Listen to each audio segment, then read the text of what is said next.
हमारे उद्धारकर्ता प्रभु यीशु मसीह के मधुर नाम में आप सबों का हार्दिक स्वागत है।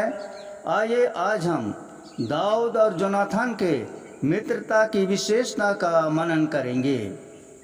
आपसी बातचीत, प्रोत्साहन और सांत्वना के लिए वे जितने महत्वपूर्ण हैं, गहरे स्तर पर मित्र हमें वास्तविक मानव जीवन में जोड़े रखते हैं, यानी एक ऐसा जीवन जिसमें हम खुद से बाहर रहते हैं, खुशी से दूसरे के जीवन में फंस जाते हैं, जहां हम आत्म विस्मृति के क्षणों में उनसे प्रेम और सेवा कर सकते हैं। दाऊद और जोनाथन की दोस्ती में हम कुछ ऐसा ही सामंजस्य देखने को पाते हैं। दाऊद द्वारा गोलियत को मारने के कुछ ही दिनों बाद उसे राजा साउल के पास लाया गया। राजा साउल और युवक दाऊद के मध्य बातचीत हुई कि दाऊद कौन है और उसने क्या किया। जब राजा साउल और दाऊद की बातचीत पूरी हुई तो दाऊद और जोनाथन ने आपस में बात की। तब जोनाथन दाऊद के साथ गहरी और अस्थायी मित्रता में बंध गया। जोनाथन की आत्मा दाऊद की आत्मा से मिली हुई थी और जोनाथन उसे अपनी आत्मा के समान प्रेम करता था। और साउल ने उसी दिन उसे पकड़ लिया और उसे उसके पिता के घर लौटने नहीं दिया। तब जोनाथन ने दाऊद से वाचा बांधी, क्योंकि वह उसे अपने प्राण के समान प्रेम रखता था। और जोनाथन ने अपना बागा जो अपने ऊपर था उतार कर दाऊद को दे दिया और अपना कवच और अपनी तलवार और धनुष और अपनी पेटी भी दिया।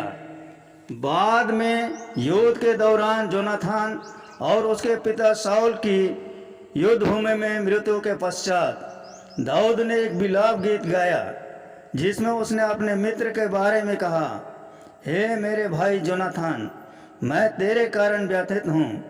आप मेरे लिए बहुत सुखद रहे हैं। आपका प्रेम मेरे प्रति असाधारण और स्त्रियों के प्रेम से भी बढ़कर था। दाऊद और जोनाथन के बीच मित्रता का वर्णन करने के लिए इस्तेमाल की जाने वाली भाषा न केवल उनकी दोस्ती की तीव्रता का संकेत देती है, बल्कि जिस तरह से उनकी दोस्ती ने उन्हें प्यार के जीवन में गहराई से जड़ दिया है, यानी वास्तव में मानव होने का जीवन। जोनाथन की आत्मा दाऊद की आत्मा से बुनी थी। इस क्रिया का मूल अर्थ है बंधना, एक साथ बांधना। जैसे जेरा के हाथ पर एक लाल रंग का धागा बांधा गया था, या राहब ने अपनी खिड़की पर लाल रंग का कपड़ा का टुकड़ा बांधा था। उसी क्रिया का उपयोग यह वर्णन करने के लिए किया जाता है कि कैसे ईश्वर के शब्द इस्राएल के माथे और हाथ के लिए धागे के समान थे। फिर विस्तार से इसे प्यार की गांठ पर लागू किया जाता है जो लोगों को एक साथ बांधती है। याकूब की आत्मा उसके सबसे छोटे बेटे बिन्यामीन के आत्मा के लिए धागे के समान थी, ठीक वैसे ही जैसे जोनाथन की आत्मा दाऊद के लिए थी। यह कि जोनाथन उसे अपनी आत्मा के रूप में प्यार करता था। उसने दाऊद में अपना प्रतिबिंब देखा। इस पहचान ने उसे अपने से बाहर खींचकर दूसरे से बांध दिया। उसने एक साथ अपने चारों ओर के जीवन को खाली कर दिया और उसे दूसरे के जीवन में भर दिया। हम इस खालीपन को उसके बागे और हथियारों को उतार कर दाऊद को देने में सचित्र देखते हैं। जो उसका था, उसकी आंतरिक आत्मा, उसकी बाहरी संपत्ति वह दूसरे की हो गई। जोनाथन की दोस्ती से न केवल दाऊद को बल्कि उसे भी फायदा हुआ। उसने इस दोस्त में पाया कि वह कौन है, एक प्यार देने वाला, एक उपहार देने वाला, एक ऐसा व्यक्ति जो खुद को दोस्त के जीवन और आत्मा में समर्पित कर देता है। संक्षेप में जोनाथन के कार्य इस बात का प्रतीक है कि वास्तव में मानव होने का अर्थ क्या है। उसी क्रिया का उपयोग यह वर्णन करने के लिए किया जाता है कि ईश्वर के शब्द कैसे हैं। फिर विस्तार से इसे प्यार की उस गांठ पर लागू किया जाता है जो लोगों को एक साथ बांधती है। दाऊद और जोनाथन की दोस्ती में प्रभु ने हमें एक उदाहरण दिया है कि दोस्तों के बीच यह बंधन दो लोगों में क्या प्रभाव डालता है।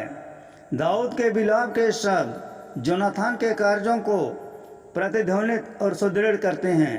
वे उन्हें उच्च स्तर पर भी ले जाते हैं। उसका दोस्त दाऊद के लिए बहुत सुखद था।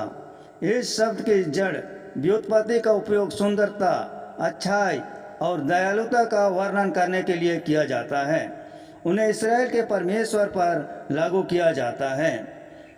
दाऊद ने जोनाथन में एक ऐसे व्यक्ति को देखा जिसकी दयालुता, मन भावना स्वयं परमेश्वर की छवि को प्रतिबिंबित करती है।